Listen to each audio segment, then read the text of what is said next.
certains actes de Dieu pour que les hommes abandonnent leurs péchés et se prosternent. Pour leur Créateur, Dieu a envoyé plusieurs de ses serviteurs pour accomplir certaines choses. 1. Il a envoyé Noé pour avertir le monde du grand déluge. Le monde avait atteint un tel point de décadence que Dieu le regrettait. Ensuite, il a décidé d'envoyer le déluge pour le purifier. Seul Noé, sa famille et des spécimens de toutes sortes d'animaux ont été sauvés du déluge. C'était un nouveau départ. L'homme aurait dû changer une fois pour toutes grâce à cette expérience, mais il ne l'a pas fait et Dieu a dû prendre d'autres mesures.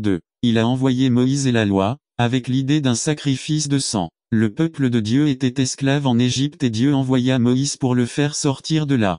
Puis, Moïse les conduisit jusqu'à la frontière d'un nouveau pays plein de lait et de miel. On pourrait penser qu'à travers cette expérience, les gens remercieraient Dieu pour toujours et ne retourneraient pas à leurs péchés, mais non. Ils n'ont même pas fait 100 milles de la frontière égyptienne avant de retourner au péché. Dieu les a nourris dans le désert. Il leur a donné une loi juste pour se gouverner eux-mêmes et un système de sacrifice par lequel ils pouvaient être pardonnés. Ensuite, ils continueraient à pécher. 3. Il a envoyé à David ses psaumes et la certitude du pardon des péchés. David a chanté « Le Seigneur est mon berger ». Psaume 23, 1. Et puis il a chanté « Dieu est notre refuge et notre force ». Psaume 46, 1. À maintes reprises, il a parlé de la grandeur de Dieu et de la façon dont Dieu prendrait soin de tous ceux qui lui faisaient confiance. Qui pourrait oublier le témoignage de David lorsque Dieu lui a pardonné un horrible péché? Mais le peuple n'a pas été touché par tout le témoignage de David et a continué à pécher. N'attendez pas qu'il soit trop tard. Devenez membre de la chaîne Today et bénéficiez de réconfort et de soutien dans les moments difficiles.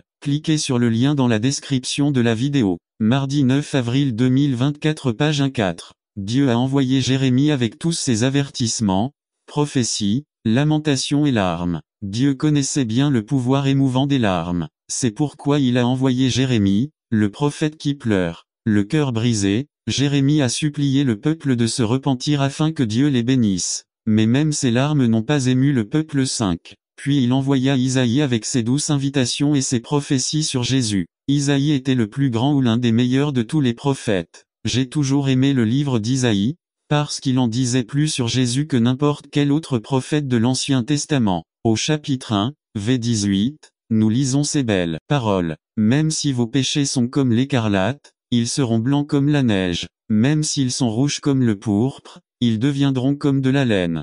Puis, au chapitre 53, v 5, nous lisons. Mais il était blessé pour nos transgressions, meurtri pour nos péchés et le châtiment de notre paix est tombé sur lui, et c'est par ses meurtrissures que nous avons été guéris. 6. Alors Dieu envoya les rois du monde pour punir son peuple et l'emmener en captivité. Après de nombreux avertissements, Dieu envoya les armées de certains rois cruels pour conduire son peuple en captivité et en esclavage. Certains d'entre eux ont tenu compte de cette mesure brutale et ont recommencé à adorer Dieu. Ils ont été renvoyés dans leur propre pays. Mais ils ont vite oublié Dieu et sont revenus à leurs anciennes voies. Il semble que tout ce que Dieu fait n'aurait aucun effet sur son peuple. Mais Dieu n'était pas à blâmer. C'était la faute du peuple. L'homme a continué dans son péché. Puis venue la touche finale du Maître. 2. Il lui a enfin envoyé son Fils. Comme le peintre mettant la touche finale à son dernier et plus grand tableau, Dieu a dit, « J'ai tout fait pour ce monde et l'homme est toujours un pécheur. Maintenant, je vais faire ce que j'avais en tête depuis avant le début du monde. J'enverrai mon Fils unique, et je le donnerai au monde afin que le monde à travers lui puisse être racheté. » Et Jésus est venu. Mais les hommes l'ont crucifié au calvaire. Et tandis que son sang était versé, son Père céleste a déclaré, « Ceci est le suprême et le dernier de mes sacrifices pour l'homme. J'ai fait tout ce que je pouvais, même si je suis Dieu, pour lui. Si l'homme ne veut pas accepter mon Fils comme son sauveur, je le livrerai à ses péchés et je le laisserai se perdre à jamais. » Pourquoi Dieu a-t-il envoyé son Fils? Il existe plusieurs raisons. 1. Dieu a envoyé son Fils pour révéler son propre cœur. Au fil des siècles, les hommes avaient entendu parler de Dieu. Ils sentaient ses jugements, mais ils n'avaient jamais connu la grandeur de son cœur. Ils ne savaient pas à quel point Dieu les avait aimés depuis le début. Ainsi, lorsque Dieu a envoyé son Fils dans le monde, il a dit en effet, « Regardez Jésus, mon Fils. Découvrez l'amour et la chaleur de votre cœur. Regardez-le comment il vit et comment il aime. Alors vous saurez quel genre d'être je suis. » La nature dresse un beau tableau de Dieu. Mais si vous voulez voir Dieu dans toute sa beauté, regardez simplement le visage du Seigneur Jésus-Christ. N'attendez pas qu'il soit trop tard. Devenez membre de la chaîne Today et bénéficiez de réconfort et de soutien dans les moments difficiles. Cliquez sur le lien dans la description de la vidéo. Mardi 9 avril 2024. Page 2.2. Dieu a envoyé son Fils pour révéler sa puissance. Lorsque Jésus est venu dans le monde, il n'a pas apporté avec lui toute la puissance de Dieu le Père sur terre. Il s'en est vidé d'une partie. Puis, comme un homme fort utilisant une seule main pour conserver une partie de sa puissance physique, Jésus a conservé une partie de sa puissance spirituelle, mais il a gardé une partie de ce pouvoir, et l'a toujours utilisé au profit des autres. Quand il a vu un aveugle, il lui a rendu la vue. Aux boiteux, il leur a donné la capacité de marcher. Il a redonné la vie aux morts. Il a réconforté ceux qui avaient le cœur brisé. Il calma les vents et la mer et nourrit les multitudes. Une toxicomane a décidé de se suicider dans sa chambre de motel. Pour étouffer tout bruit qu'elle ferait, la femme a allumé la radio. Mais, de manière inattendue, elle entendit la voix du pasteur. Dans les minutes qui ont suivi, elle a entendu pour la première fois de sa vie le véritable évangile de Jésus-Christ. Au lieu de se suicider, elle a appelé le pasteur et pris rendez-vous pour lui parler le lendemain.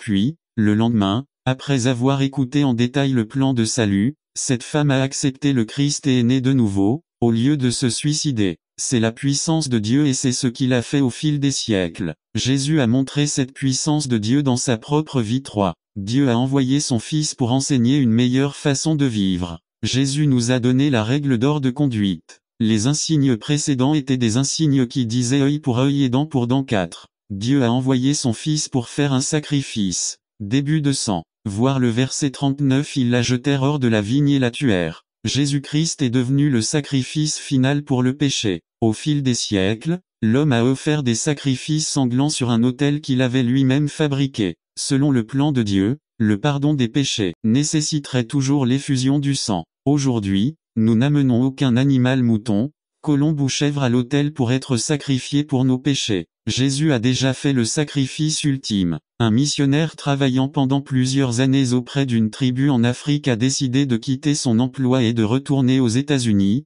car il pensait que son travail était inutile. Lorsque le missionnaire partagea cette décision avec le cacique de la tribu, celui-ci donna l'ordre à toute la tribu de se rassembler à nouveau pour écouter un message prêché par le missionnaire. Le missionnaire raconta l'histoire de Jésus-Christ sur la croix et lut des passages de Matthieu 26 et 27. Lorsqu'il eut fini de lire, le cacique lui demanda de le relire.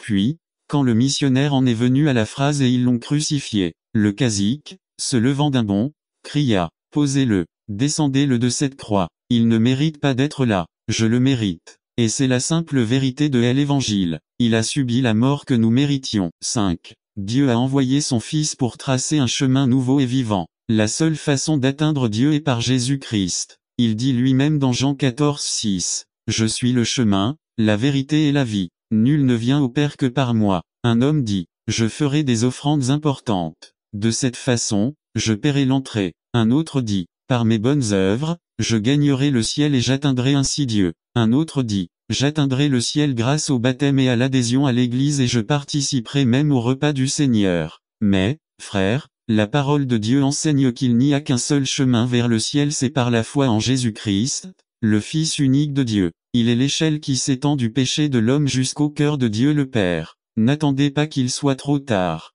Devenez membre de la chaîne Today et bénéficiez de réconfort et de soutien dans les moments difficiles. Cliquez sur le lien dans la description de la vidéo. Mardi 9 avril 2024. Page 3. Un berger de moutons conduisait son troupeau à travers les montagnes. Deux petits moutons jouaient à côté de leur mère. Mais alors, quand le chemin devint trop raide, ils ne purent aller plus loin et se mirent à bêler pitoyablement. La mère est revenue vers eux pour tenter de les encourager à continuer, mais sans succès. Les oiseaux de proie commencèrent à s'approcher des petits moutons, attendant le bon moment pour les attaquer. Juste au moment où tout semblait perdu, le berger entendit le bêlement des petits moutons, puis il revint les porter dans ses bras jusqu'au lieu sûr sur la colline. Il en est ainsi du pécheur, mes frères. Il ne peut rien faire pour se sauver. Ce n'est que lorsqu'il reconnaît qu'il est perdu et crie au Seigneur au secours. Je suis perdu et je tombe, aidez-moi s'il vous plaît. Jésus écoute, prend le pécheur dans ses bras et l'emmène au ciel avec le reste du troupeau.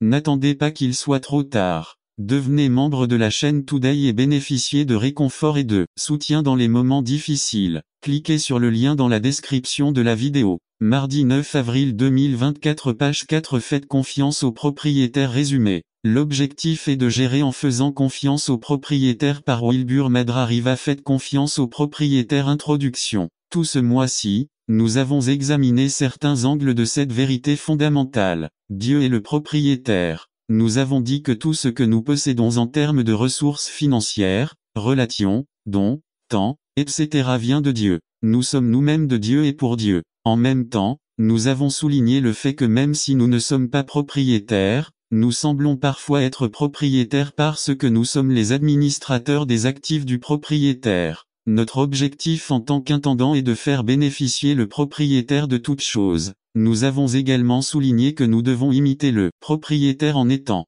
généreux et humble dans notre administration envers lui. Aujourd'hui, nous terminons cette série en considérant un autre ingrédient de notre gestion des biens de Dieu. Cela a à voir avec notre attitude envers le propriétaire et envers les actifs qu'il nous a confié la gestion. Moi, concernant cette question de l'administration des biens de Dieu, la vérité est que parfois cela me cause un peu d'inquiétude. Par exemple, lorsqu'il y a un peu plus de ressources, la préoccupation qui se pose est de savoir comment en prendre soin ou en profiter. Lorsqu'il y a peu ou presque rien, l'inquiétude vient de la façon dont nous allons avancer. Donc, qu'il y en ait trop ou pas assez, j'ai tendance à m'inquiéter de toute façon. Mais je pense que je ne suis pas seul dans ce cas. Ce que je peux observer, c'est que beaucoup de personnes autour de moi ont aussi cette même difficulté. Lorsqu'il y a de la prospérité ou des périodes d'abondance, nous craignons que quelqu'un nous vole ou qu'il dépense notre argent. Nous sommes tellement occupés que nous oublions le propriétaire. D'un autre côté, j'observe aussi des gens qui, en période de pénurie, deviennent désespérés et commencent même parfois à avoir une mauvaise opinion de Dieu et de leurs responsabilités envers le monde parce qu'ils sont très inquiets pour demain. Nous sommes tellement occupés à penser à nos défauts que nous oublions le propriétaire. Notre problème est que dans le grand comme dans le petit, l'inquiétude l'emporte parce que nous perdons de vue le propriétaire, nous oublions Dieu. Dieu Jésus connaît la nature humaine et sait à quel point nous sommes toujours enclins à nous inquiéter et à perdre de vue la vérité, aussi bien en période d'abondance qu'en période de manque. Une grande partie du chapitre 12 de Luc est consacrée au sujet abordé. À partir du verset 13, nous lisons. Quelqu'un de la foule lui demanda Maître, dis à mon frère de partager l'héritage avec moi. Homme. Jésus répondit, qui m'a nommé juge ou arbitre parmi vous. Sois prudent, il a averti le peuple. Abstenez-vous de toute cupidité. La vie d'une personne ne dépend pas de l'abondance de ses biens. Depuis l'époque de Jésus, les frères se disputaient les héritages. Jésus détecte le problème et met en garde contre le danger de l'avidité. Il dit, soyez prudents. Il nous dit cela parce qu'il sait avec quelle facilité nous pouvons devenir la proie de ce péché. Il sait que lorsqu'il y en a trop, on peut perdre de vue. N'attendez pas qu'il soit trop tard. Devenez membre de la chaîne Today et bénéficiez de réconfort et de soutien dans les moments difficiles. Cliquez sur le lien dans la description de la vidéo. Mardi 9 avril 2024 page 1 aux propriétaires et aussi quand il y a peu. Faites attention. Et puis, il nous donne la clé. La vie d'une personne ne dépend pas de l'abondance de ses biens. Cette pensée est clé. La cupidité nous dit votre vie dépend de ce que vous avez ou pouvez avoir. Jésus dit même si tout le monde autour de toi pense de cette façon, tu te souviens, ta vie dépend de quelqu'un d'autre. Votre vie ne consiste pas et ne dépend pas de ce que vous avez ou n'avez pas, de ce que vous achetez ou vendez, de ce que vous gagnez ou perdez. Votre vie dépend de quelque chose de bien plus important. Puis, dans les versets suivants, il aborde deux des soucis qui nous assaillent, les soucis quand il y a beaucoup et les soucis quand il y a peu. Il s'inquiétait de beaucoup. VV 16 à 21. Premièrement, Jésus nous enseigne nos inquiétudes quand il y a beaucoup de choses. À partir des versets 16 à 21, il nous raconte une parabole. Il nous parle d'un homme riche qui a eu une magnifique récolte. Il y en avait tellement que leur cave ne suffisait plus et c'est là que commença leur inquiétude. Que vais-je faire de tant de récoltes? Je ne veux rien perdre. C'est aussi ce que nous ressentons lorsque nous en avons beaucoup. Comment puisse-je m'assurer que l'argent ne soit pas utilisé ou volé, etc. La conclusion à laquelle il est parvenu était qu'il devait démolir ses granges actuelles et en construire de plus grandes, afin que plus tard, après avoir emmagasiné toute cette richesse, il puisse dire, maintenant, mon âme, tu as déjà assez de bonnes choses emmagasinées pour de nombreuses années. Reposez-vous, mangez, buvez et profitez de la vie. Alors Jésus dit au verset 20 à 21, mais Dieu lui dit, espèce d'idiot, cette nuit même, ils vont exiger ta vie, et qui gardera ce que tu as accumulé. C'est ce qui arrive à celui qui accumule des richesses pour lui-même, au lieu d'être riche devant Dieu. Nous devons d'abord préciser que cette parabole ne s'oppose pas à la planification et à la prospective. Nous devons être de bons administrateurs et prévoir et planifier comment prendre soin de ce que Dieu nous a confié. Le problème fondamental de cet homme n'était pas d'avoir construit des granges plus grandes pour stocker son grain, mais le problème était dans son cœur. Il avait perdu de vue le véritable propriétaire. Il n'arrêtait pas de dire mes biens, mes grains, mes granges, mon âme, alors que sa véritable richesse aurait dû être en Dieu et qu'il aurait dû être un bon intendant pour le propriétaire. Le problème est au cœur. Beaucoup d'entre nous peuvent penser je contrôle Dieu n'a pas d'importance. Nous retirons Dieu du tableau et c'est là que les problèmes commencent. C'est pourquoi Jésus dit, voilà ce qui arrive à celui qui accumule des richesses pour lui-même, au lieu d'être riche devant Dieu. Quand il y a abondance, n'oublions pas le propriétaire, car tout au plus, le but est de gérer en faisant confiance au propriétaire. Nous sommes appelés à être des administrateurs sages, clairvoyants, sagaces, généreux et humbles, mais toujours confiants dans le propriétaire. En tenir toujours compte dans nos décisions et actions. 2. Souci de peu VV 22 à 31. Mais notre problème n'est pas seulement quand il y a beaucoup mais aussi quand il y a peu. Quand la quinzaine est finie et qu'il faut nourrir les enfants demain, quand on ne trouve pas de travail, quand il faut acheter le livre d'anglais ou l'uniforme et qu'il n'y a même pas de quoi manger aujourd'hui. L'inquiétude arrive comme un éclair en ce moment. C'est pourquoi Jésus consacre les versets 22 à 31 de Luc 12 à répondre à cette préoccupation. Jésus dit dans les versets 22 à 23, « C'est pourquoi je vous le dis, ne vous inquiétez pas pour votre vie, de ce que vous mangerez ni pour leur corps, ce qu'ils porteront. La vie a plus de valeur que la nourriture et le corps plus que les vêtements. N'attendez pas qu'il soit trop tard. Devenez membre de la chaîne Today et bénéficiez de réconfort et de soutien dans les moments difficiles. Cliquez sur le lien dans la description de la vidéo mardi 9 avril 2024 page 2 Que manger et quoi porter. Ce sont deux préoccupations fondamentales qui nous privent parfois de sommeil et de tranquillité d'esprit lorsque les ressources sont limitées. Jésus dans les versets suivants fait deux comparaisons, les corbeaux et les lys. Il est dit au v. 24. Regardez les corbeaux, ils ne sèment ni ne moissonnent, et ils n'ont pas non plus de magasin ni de grenier. Cependant, Dieu les nourrit. Combien valez-vous mieux que les oiseaux? Les corbeaux sont un exemple de la provision du Père. Si le Père nourrit les oiseaux, à plus forte raison vous qui valez plus que les oiseaux aux yeux de Dieu. Puis il dit au verset 27 et 28. Remarquez comment poussent les lys. Ils ne travaillent ni ne tournent. Cependant, je vous dis que même Salomon, avec toute sa splendeur, ne s'habillait pas comme l'un d'eux. Si c'est ainsi que Dieu préparait l'herbe qui est dans les champs aujourd'hui et qui demain sera jetée au four, combien plus fera-t-il pour vous, gens de peu de foi? Les lys sont un exemple de la disposition du Père. Si le Père habille les fleurs des champs qui sont éphémères, à plus forte raison nous. Jésus dit les oiseaux et les fleurs ne sont pas plus importants pour Dieu que vous. Faites confiance au Père. Il ne s'oppose pas au travail et à la recherche de moyens de subsistance. Bien sûr que non. La Bible nous exhorte à travailler avec diligence pour subvenir à nos besoins. Ce que Jésus attaque ici, c'est un problème de cœur. Je dois avoir le contrôle, Dieu n'a pas d'importance. Jésus parle de notre anxiété et de nos inquiétudes concernant ces choses dont Dieu sait que nous avons besoin, que nous n'avons pas besoin de contrôler parce que Dieu l'est. C'est pourquoi il est dit au verset 29 à 31. Ne vous inquiétez donc pas de ce que vous mangerez ou boirez, arrêtez de vous tourmenter. Le monde païen recherche toutes ces choses, mais le Père sait que vous en avez besoin. Toi, cherche le royaume de Dieu, et ces choses te seront données par-dessus. Ne vous inquiétez pas, ne vous tourmentez pas pour ces choses dont Dieu, votre Père, sait que vous avez besoin. Vous ne devez pas être comme ceux qui ne le connaissent pas et qui sont plongés dans le désespoir et l'anxiété à cause de ces choses. Si vous avez peu, votre recherche, votre but, votre désir doit être le royaume de Dieu et ces petites choses s'y ajouteront. Faites confiance au Père qui vous aime et sait que vous avez besoin de ces choses pour vivre. Illustre. Le bébé et sa confiance en ses parents. C'est pourquoi nous disons, dans le petit, le but est de gérer en faisant confiance au propriétaire. Gérez le peu que vous avez en sachant que vous ne manquerez de rien. Ne gérez pas de manière égoïste, mais avec la certitude que Dieu n'abandonne jamais ses enfants. Avoir peu est l'occasion d'exercer notre intendance en faisant confiance au propriétaire et à notre Père. Je ne sais pas quelle est votre situation aujourd'hui, Peut-être êtes-vous entouré d'abondance ou peut-être êtes-vous dans le besoin. Comment remplissez-vous votre rôle d'administrateur des biens de Dieu dans ces circonstances? Quelles décisions prenez-vous?